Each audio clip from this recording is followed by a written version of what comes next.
Muy buenos días. En este día, viernes 27 de septiembre de 2024, estamos en la semana 25 del tiempo ordinario del ciclo B. Recordamos a San Vicente de Paúl, presbítero, y reflexionamos del Evangelio de San Lucas, capítulo 9, versículos 18 al 22. Sucedió que mientras Jesús estaba orando a solas, se hallaban con él los discípulos y les preguntó: ¿Quién dice la gente que soy yo?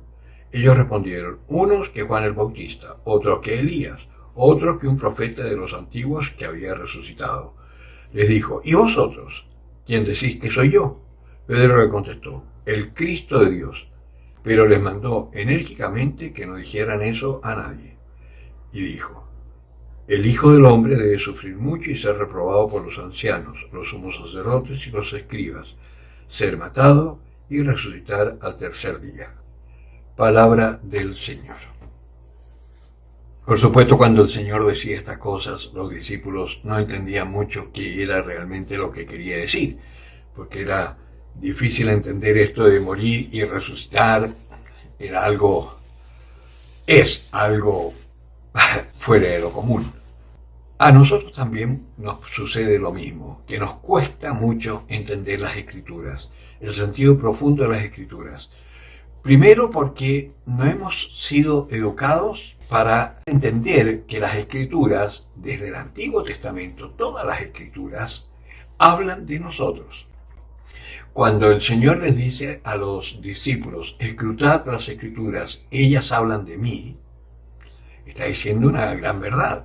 Pero también ellas hablan de nosotros, porque hablan de toda la realidad del ser humano. Y Jesucristo, aunque era Dios, no hay que olvidarse que era un hombre como tú y como yo. Y si las Escrituras hablan de Él, también hablan de ti. Y hablan de todos los hijos de Dios, y habla también de todo lo que sucede en el mundo.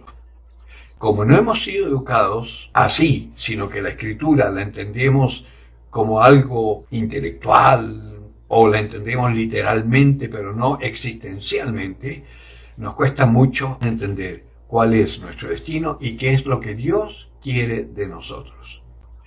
Ahora, ¿cómo se puede leer la Escritura? Hay dos caminos. El camino más difícil es en tu casa, en oración, pidiéndole a Dios la luz, leyendo la Escritura por trozos, meditándola y pidiéndole al Señor que te ilumine para poder encontrar el sentido de la palabra. Y el Señor lo hará, solo que es un camino largo, porque hay muchos factores que se tienen que conjugar. Primero, estar en absoluta paz y reconciliado con el Señor, es decir, confesado sin cometer pecado. Tener por lo menos una media hora de oración en silencio profunda, pidiéndole al Señor la gracia. Luego, leer y ojalá con una buena Biblia, como la Biblia de Jerusalén, que es la Biblia que usamos los sacerdotes, la más cara, pero la mejor y la más completa. Tiene notas al margen que te ayudan a entender parte de las Escrituras. Te pones a escrutar las Escrituras. Como dice el Señor, escrutad las Escrituras. ¿Qué significa escrutar las Escrituras? Que tú en una frase, si te fijas en la Biblia, hay asteriscos o hay notas al margen. Los asteriscos te llevan a unas notas al pie de página. Las notas al margen te llevan a otras citas bíblicas. Y tú, caminando por la Escritura, escuchando la voz del Señor de distintas formas, puedes llegar a entender cuál es realmente el mensaje que Dios tiene para ti en ese momento. Yo les enseñé a escrutar, y si ustedes ven mis videos anteriores de los primeros años, en un momento hay uno que dice cómo escrutar las Escrituras. Yo les enseñé cómo hacerlo. Busquen el video y si quieren hacer ese proceso pueden hacerlo. La forma más fácil, ¿cuál es? Formar parte de una comunidad neocatecumenal, que es una comunidad prebautismal. Se llama neo porque es un catecumenado postbautismal, pero con tal cual como se hacía en la iglesia primitiva. Tal cual lo que hizo Jesucristo con sus discípulos, lo que hicieron los discípulos a su vez con los suyos, y lo que hizo la iglesia durante los primeros siglos. Cuando ya empezaron a bautizar a los bebés El catecumenado quedó en manos de los padres y los padrinos y le empezaban un catecumenado muy sencillo, explicándole las escrituras y enseñándoles a ver la palabra de Dios como parte de su historia. Y ese catecumenado primitivo duraba más o menos hasta los 12, 14 años para prepararlos a la primera comunión y confirmación, que eran una sola cosa. Con el tiempo hubo que separar la primera comunión de la confirmación, se supone, para dar más tiempo aún para que puedan entender lo que es realmente ser hijo de Dios. Pero ¿qué pasó? Que con el tiempo ni la primera comunión ni la confirmación eran tiempo suficiente ni educación suficiente para que los bautizados llegaran a comprender lo que es su vida. De hecho, seamos honestos, hoy la confirmación yo la llamo cariñosamente el sacramento de la despedida, porque después que se confirman los jóvenes no los vemos nunca más. Quizás cuando ya traen al bebé que le hicieron a la novia para ser bautizado, pero no logran entender porque es insuficiente la enseñanza hoy para nuestros hijos. Por eso es tan importante un catecumenado, para que nosotros entendamos y después poder transmitirle a nuestros hijos que por lo general cuando ven la vida que podemos llevar gracias a lo que aprendemos en la iglesia, ellos también quieren participar.